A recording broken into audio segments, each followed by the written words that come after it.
Get 'em. Welcome, folks. Y'all come on in and make yourself at home. This here, well, this is the Rolling Thunder Podcast, your home for all things Rolling Thunder.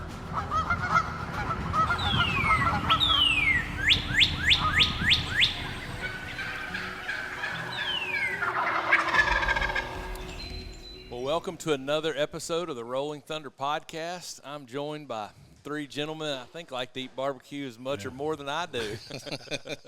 If you have ever typed how to something related to barbecue, which I'm very guilty of myself, because like every middle-aged white man, Sunday afternoons roll around and you need something to do with your time. Yep. You know these guys. So this is Mr. Malcom Reed with HowtoBBQright. Mikey and Jamie. Yep. Okay, I knew it was Jamie or Mark. That's fine. Welcome, guys. Thank y'all. Thanks for having us. Yeah, thanks for having us out here, Spencer. I mean, you've got an awesome place. This is our first time here at Rolling Thunder's HQ, man. Yeah. It's quite something. Well, it's quite something. Is right. It's kind of, I tell people it's kind of like living in a fraternity house and also working there, which has its days that are great and fun and has its days that are challenges, but we have a good time, and I think there's a lot of similarities between what we do and what you guys do. Similar spaces. We're making a living out of our passion, right? And That's our right. hobbies. Exactly right.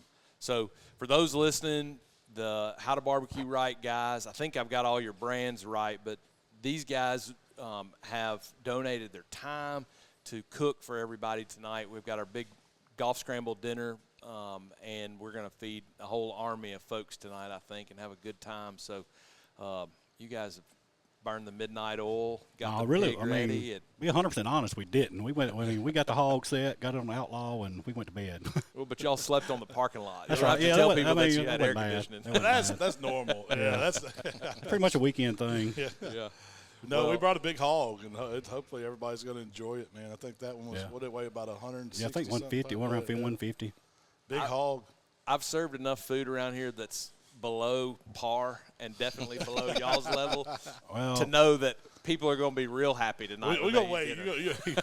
I'm not chasing us out of here after a while. I'm not going to lie. With the crab cakes last night, y'all set the bar pretty high. Those were good. They were fantastic. That was really good. Mercy. They came straight from the Chesapeake Bay, and they were good. We tell Josh Stoner every year, like, you've got a standing team as long as you bring all those crabs. So what's the deal with what he cooks this year? The next year you got to double it so we don't run out. So far, the last couple of years, he's doubled it, and I'm afraid to know what the price of crabs is because I'd be willing to pay it. Whatever. Oh yeah, I'll make money on that pool. Yeah.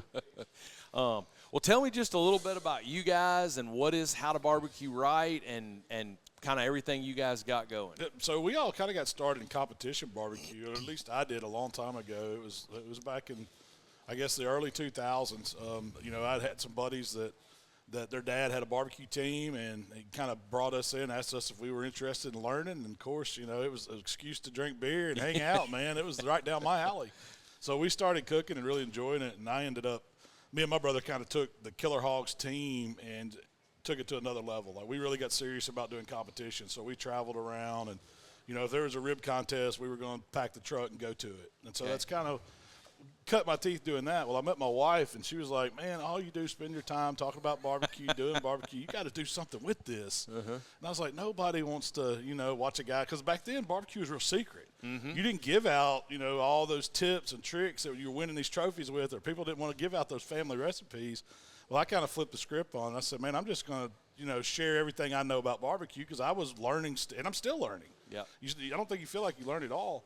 But I just decided to start sharing it. So it started with the newsletter, then a website, and then we ended up making some products, and that's kind of what led to the business that we have now. And Mark and Jamie, they both, we all work at How to Barbecue Right. So we work in creating content, cooking videos and all that stuff. But we also we manufacture and sell rubs and sauces, and we ship them all over the world. So. Okay.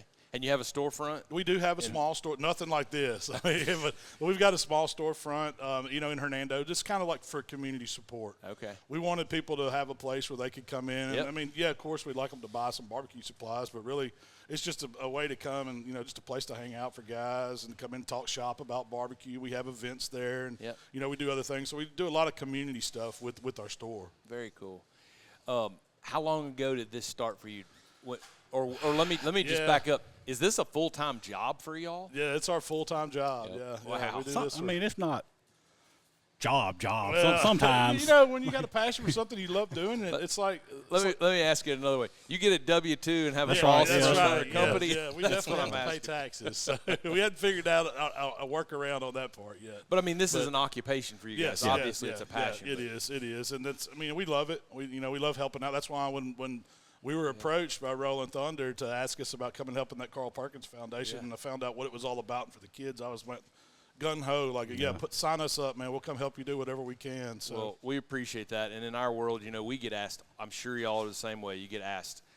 It feels like hundreds of times, but it's dozens of times every day for donations and things, and it's so hard to kind of sort through what is legit and what's not legit. And then you want to help everybody, but you feel like such a jerk when you have to tell somebody no. And to be honest, it knocked our socks off, that you guys were willing to kind of partner up with us on this deal, because we obviously really believe in it, and we see in our local community what an impact they make. Yeah. And so kudos to you guys for jumping in. we're glad to be here, man.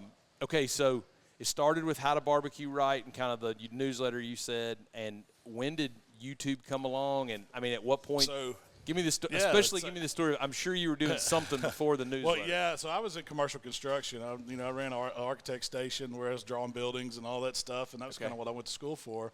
But then in 2008, we had the recession. Yep. And a lot of those construction jobs went away. Well, I was young at the company, so I went through a layoff, and I got on with another company and worked there a couple of years, and there was another layoff because the economy was still dipping. And at that point, I was doing all this barbecue stuff, and I got a nice little severance, and I think I had enough money. I told my wife we could make it like 9 months, with this. And I'm going to buy my, first order of barbecue season. I'm going to launch this website, and we're going to do this full time. This was like 2009.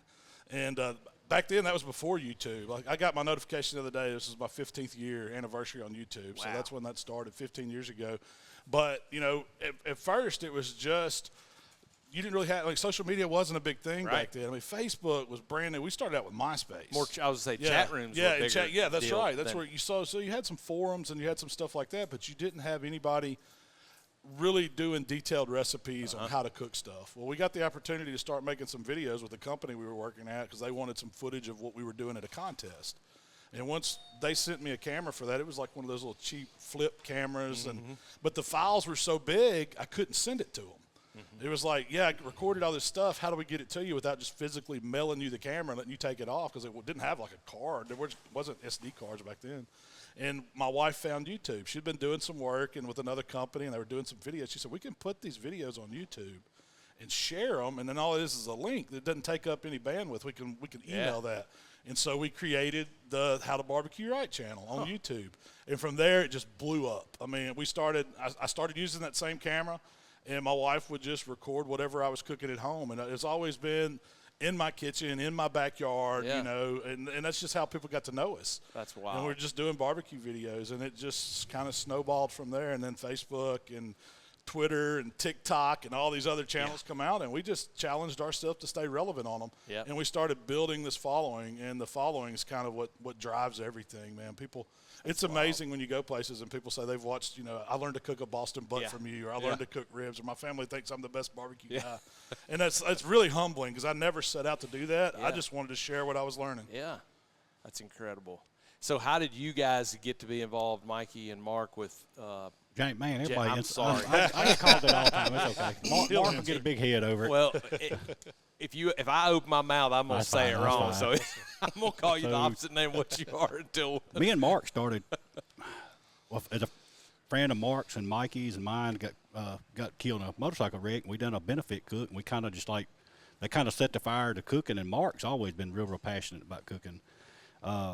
So Mark's a social media guy. He got to following Malcom, I guess it was 2013, and Malcom doing a comp class. We went and took the class, and we're like, we got this barbecue figured out. And then Malcolm invited us back the next class to help him cook. So we got to where we were doing all the classes with him, and me and Mark developed our team, Swine Life.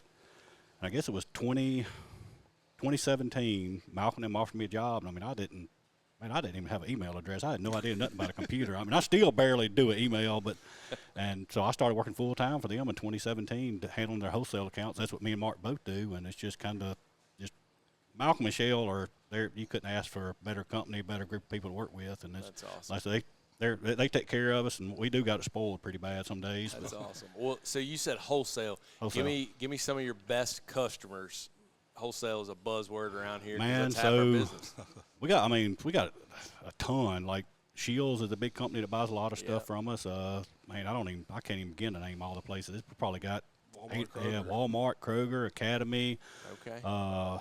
Several different, like smaller, like mom and pops, grocery stores carry stuff. Ace Hardwares. Yeah, a lot of Ace Hardwares. This is a dumb question, but is there a seasonality to your business?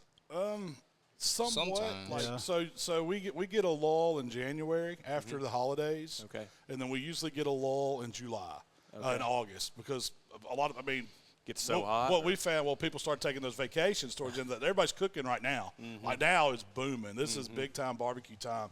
But eventually people are going to get tired of this heat in the South especially. And so, they're going to start taking trips and going to the beach and all that. So you do see a little bit of a lull, but then it ramps right back up come football season, and that takes us all through. And you wouldn't believe it, like Thanksgiving and Christmas are huge. That's probably the highest volume. Yeah, a lot of gifts as well as people cooking for parties and stuff. That's it. But there's not.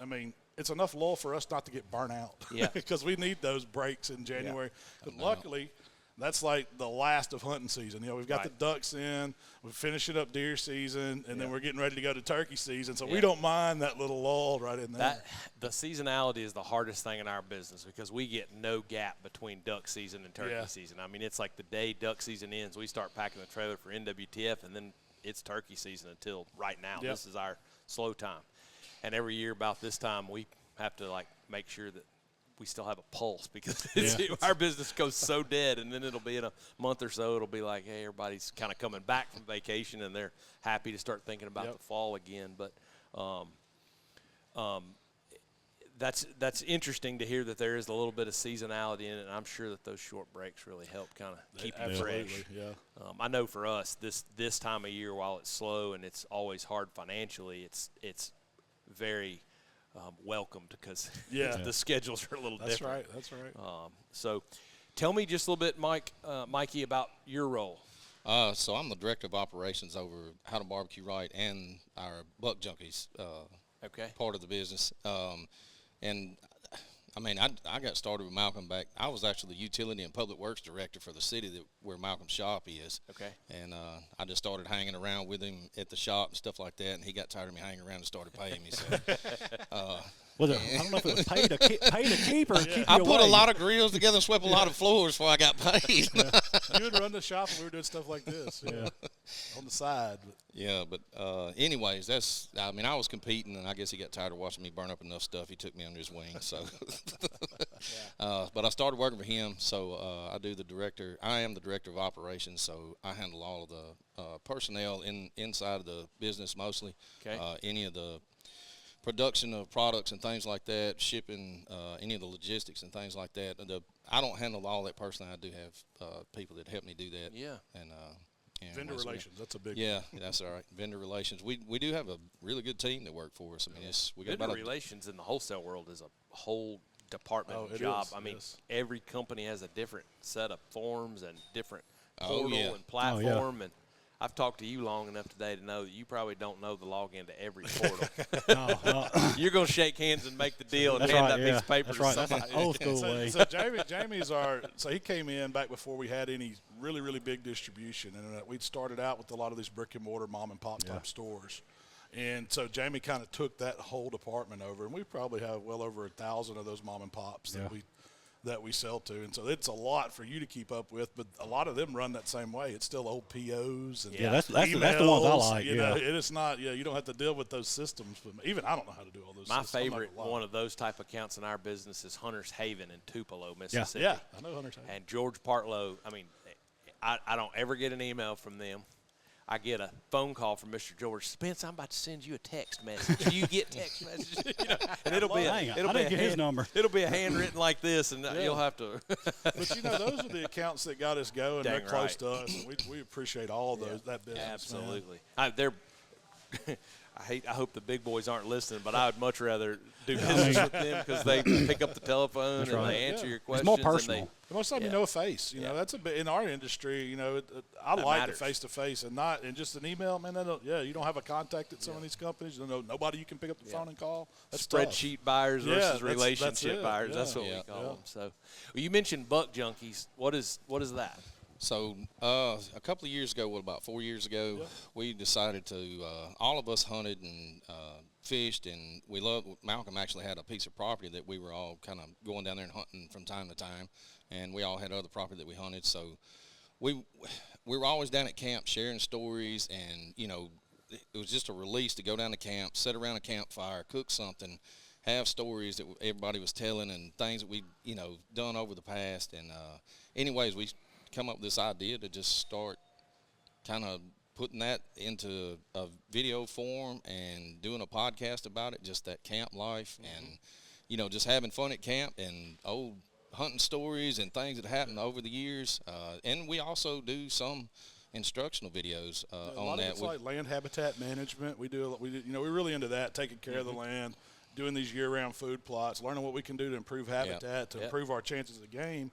From a small scale, you know, these are just a group of guys that have fun doing it. So we don't, we don't have all the training for all. You know, we're not farmers or anything like that, but we love the outdoors. Yep. There's something interesting about getting a little bit of age on you. You start thinking about the folks coming behind you. Yeah, that's right. Yeah. My kids make fun of me right now because I'm into trees. And so I've got a couple hundred trees I've planted over the last few years, and when they start coming up out of the tubes, they're like, "Hey, Dad, you see that one's coming out of the tube?" But it's funny how that's changed in my life. And 10 years ago, I wouldn't have cared about planting a tree. I should have, but it's just just don't. Yeah. And that's that's one of the biggest things that we try to portray in some of our videos and things. You know, a lot of times what we're doing is not really. It's beneficial for us now, but, we've all got kids that are coming up behind us that are going to hunt and, fish and things like that. So kind of being stewards of the land and taking care of that stuff for them to be able to pass that on to them, the knowledge and the actual property where it's better than it was when we got it. And we've always talked about, like you grew up at deer camp, the generation now don't know what that is. And it's nice that your dad can have this high dollar hunting club to go to, and hunting's somewhat easy versus we grew up hunting government land or your buddy's land or whatever, and a lot of kids now, they don't know what it's like to sit around and tell stories, or everybody hang out on Friday night and have a big dinner before the hunt the next day. They just don't know that. Or a check station with Polaroid pictures. We talked about that. Yeah, I wish there was a way we could do it, but we've always talked about wanting to, have a campaign, bring back cork boards. Yeah, that's right. We did a contest on that. Corkboard contest. We wanted people to send in pictures of their corkboard, and we actually put one up at the camp by the back door. And so we love that, man. That's how I remember things being a kid. For sure. So, well, I'd like for each one of you, because in one way or another, you guys have combined a hobby and a passion with your vocation. And, people say things like, if you do what you love, you'll never work a day in your life. But there's hard parts to every job, even if you're doing what you love. But I think, it's a popular thing right now, or in the last 15, 20 years, to make your job your passion, and so I'm wondering if you guys could each, from your own kind of perspective, give somebody some advice. If you're looking down the barrel of, hey, this is something I'm passionate about, I'm thinking about trying to make this a business.